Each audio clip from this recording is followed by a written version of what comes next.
Video script, when math becomes fantasy. Price prediction reality. Duration 20 minutes. Sections 8. No visible headings in delivery. Ready for voiceover. Continuous flow XRP could hit $215.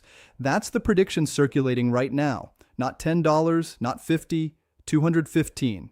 And the math looks convincing. If half the world's cash gets tokenized and XRP captures 10% of that market, the numbers work out. Clean, logical, inevitable. Except there's a problem. That prediction requires 5 separate things to happen perfectly. Global money supply continuing to expand, tokenization reaching 50% adoption, XRP winning 10% market share, institutional demand creating price stability at those levels, and all of this happening on a timeline that benefits current holders. Every single one of those assumptions is massive, and they're stacked, which means if anyone fails, the whole prediction collapses. But when you see $215, your brain doesn't calculate the probability chain. It just sees the number, and that number does something to your decision making. If you're here because you want to understand how predictions get constructed and why they're almost always wrong, subscribe.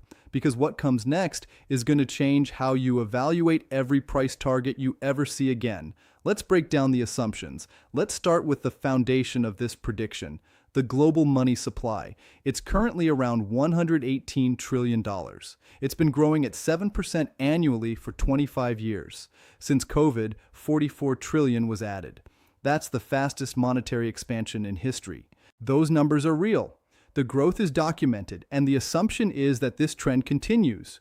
More money printing, more liquidity, more currency in circulation, and as that money supply grows, more of it will be tokenized, put on blockchains, represented as digital assets. The prediction assumes 50% tokenization. That means $59 trillion of the global money supply would exist as tokens, not eventually, not over decades, but within a time frame relevant to current investors. Let's say 10 years. That's assumption 1. And it's already enormous. Tokenization is growing. But going from almost nothing to 59 trillion in a decade requires infrastructure that doesn't exist yet. It requires regulatory frameworks that aren't finalized. It requires institutional adoption at a scale we haven't seen. It requires legacy systems being replaced or integrated, and it requires all of this happening faster than any previous financial infrastructure transition in history. Is it possible? Sure. Technology can move fast. But probable? That's a different question. And when you're making investment decisions, the difference between possible and probable is everything. Now let's add the second layer. XRP capturing 10% of that tokenized market. 10% of 59 trillion is 5.9 trillion in market share. That would make XRP the 3rd or 4th largest financial asset in the world by total value moved through the network. Why 10%? Because the math works out to $215 per token. But let's think about what 10% market share actually requires. It means XRP becomes the dominant bridge asset for 1/10 of all tokenized value transfers globally. Not second place, not niche use case, dominant. That means beating or coexisting with every competing technology. Central bank digital currencies, SWIFT upgrades, other blockchain protocols, traditional banking rails that get modernized, stablecoins issued by governments or major tech companies. All of these are also competing for transaction flow in the tokenized economy. XRP has advantages: speed, low cost, established relationships with some financial institutions. But advantages don't guarantee market share, especially not 10% of a $59 trillion market. Markets are competitive. Early leads get eroded. Better technology doesn't always win. Network effects matter. Regulatory favoritism matters. Political decisions matter. So assumption 2 is that XRP not only competes, but wins big. And that's before we even talk about whether Ripple, the company, can execute at the scale required, whether regulatory clarity actually favors their model, and whether institutions choose XRP over alternatives that give them more control. Third assumption. Price stability at $215. This one is subtle but critical. The prediction isn't just that XRP reaches $215 and immediately crashes. It's that the price stabilizes there because that's the level required for the asset to function as intended. Here's the logic. If XRP is moving trillions of dollars in value, it needs high liquidity. If a bank wants to move $100 million using XRP as a bridge, the market needs enough depth that the transaction doesn't cause massive slippage. That requires either enormous trading volume or a high stable price where large holders aren't constantly selling. But price stability at $215 means something very specific. It means the market has absorbed all the selling pressure from people who bought at lower prices. It means early holders, retail speculators, and Ripple's own massive holdings have either sold or are holding long-term. It means new buyers at that price level believe it's fair value, not a bubble. Think about what that requires psychologically. If you bought XRP at $1 and it hits $215, are you holding or are you taking life-changing profits? If millions of holders face that decision, what does selling pressure look like? How does the price stabilize when everyone who's been waiting for years suddenly has the exit they dreamed about? This is where predictions break down. They model the math of market cap and transaction volume. They don't model human behavior under conditions of extreme profit. And human behavior is what actually determines whether a price level holds or collapses. Fourth assumption, the timeline. This prediction doesn't say XRP might reach $215 in 50 years when we're all retired and the world is unrecognizable. It implies a time frame that matters to people watching videos about it today, which means 5 years, maybe 10. But institutional adoption doesn't work on retail investor timelines. Financial infrastructure changes slowly by design. Banks don't switch payment systems because the technology is better. They switch when the risk is lower than the cost of not switching. And that calculation takes years. Central banks are still exploring CBDCs. They've been exploring for a decade. Tokenization pilots are running, but pilots aren't deployment. Swift has been trying to improve for years. Legacy systems are sticky because they work, even if they're inefficient. The cost of transition is high. The risk of failure is high. The incentive to wait and let others test first is strong. So the timeline assumption is that all the technological, regulatory, and institutional pieces come together fast enough that current XRP holders benefit, that the gap between now and $215 is short enough that people don't lose patience, don't need the money for something else, don't get shaken out by volatility, and don't rotate into other opportunities. That's not impossible. But it requires everything going right. And markets are not environments where everything goes right. Markets are environments where most things go wrong, a few things go right, and timing determines who profits.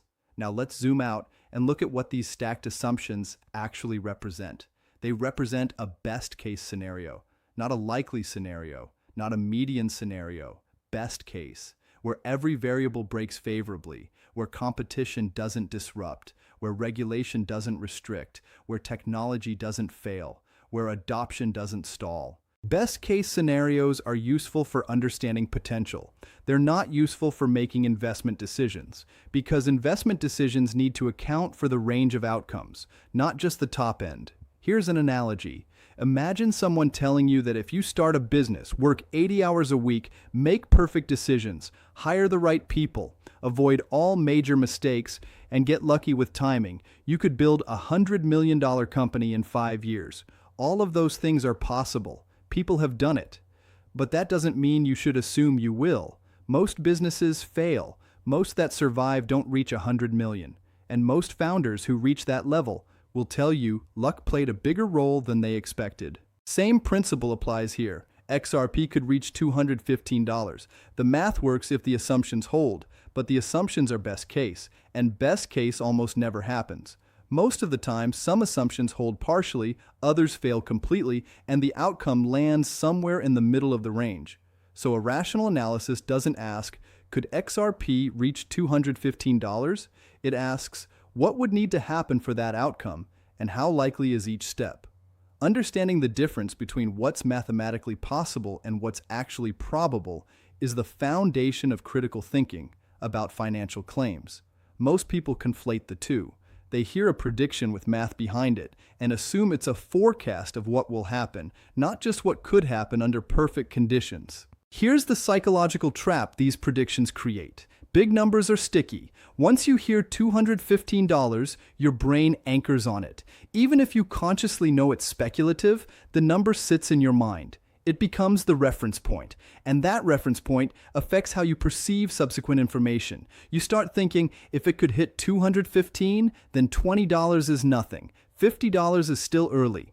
And that logic changes how you interpret price movements in news. It makes you filter information through the lens of that extreme target. This is called anchoring bias. And it's one of the most studied cognitive biases in behavioral economics. Because once you're anchored to an extreme reference point, every piece of information gets processed relative to that anchor, even if the anchor was arbitrary or unrealistic to begin with. The people who create these predictions know this. Not maliciously, but they know big numbers get attention. They know ambitious targets generate clicks, views, and engagement. They know people want to believe in exponential returns, so they build models that produce exciting numbers, and they present them with enough math and logic that they seem credible. But credible sounding and accurate are not the same thing. A prediction can be logically constructed from valid assumptions and still be completely wrong because the assumptions don't play out. And in markets, assumptions almost never play out exactly as modeled. So what's the better way to think about this? Instead of asking what XRP could be worth if everything goes right, ask what has to happen for it to be worth more than it is today. Break that down into concrete, measurable milestones, and then think about the likelihood of each milestone. For XRP to increase in value sustainably, you'd need some combination of these factors. Regulatory clarity that explicitly allows institutional use of the token. Not just Ripple, the company, being legal, the token itself being usable in regulated financial systems. Real transaction volume growth, not theoretical capacity. Actual banks and institutions processing real payments through XRP at increasing scale. Market structure maturation. More liquidity. Tighter spreads, deeper order books, reduced volatility, tokenization adoption expanding, real-world assets actually moving on-chain at scale, creating genuine demand for bridge assets, and time, because even if all those factors develop, they develop slowly. Each of those is a hurdle. For the price to reach higher levels, multiple hurdles need to be cleared, and at each stage, the requirements become more demanding. The path to extreme valuations is narrow. It requires specific conditions. Understanding this doesn't tell you what will happen, but it helps you evaluate claims more clearly. It separates mathematical possibility from real-world probability. Here's the final reality check. Predictions like $215 serve a purpose, but it's not the purpose most people think. They're not forecasts. They're thought experiments. They're attention mechanisms. They get people excited about possibilities. They keep communities engaged. They attract new participants who hear big numbers and want to learn more. And that's fine as long as you know that's what they are. The problem is when you mistake them for certainties, when you treat best-case scenarios as expected outcomes, when you assume mathematical models reflect reality instead of simplified versions of reality. Understanding financial claims requires separating what could happen from what's likely to happen. It requires recognizing that models rest on assumptions, and assumptions are where predictions break down. That's the skill worth developing, not memorizing price targets, but learning to evaluate the assumptions underneath them, learning to recognize when logic is sound, but premises are questionable, learning to think clearly about uncertainty instead of pretending it doesn't exist. If this changed how you think about crypto price targets and the assumptions underneath them, subscribe. We're here to teach you how to think critically about financial claims, not what to believe about any particular asset. Drop a comment if you've ever noticed yourself anchored to an extreme prediction. Let's talk about how cognitive biases shape how we process information about financial markets. Because the most important skill isn't predicting the future. It's understanding how predictions are constructed, what they actually mean, and how to evaluate them clearly. Critical thinking about financial claims is built on recognizing uncertainty, questioning assumptions, and understanding the difference between mathematical possibility and real-world probability, not on hoping specific outcomes happen because someone built a model that says they could, and will are different universes. And clear thinking requires staying grounded in what's known, not what's imagined.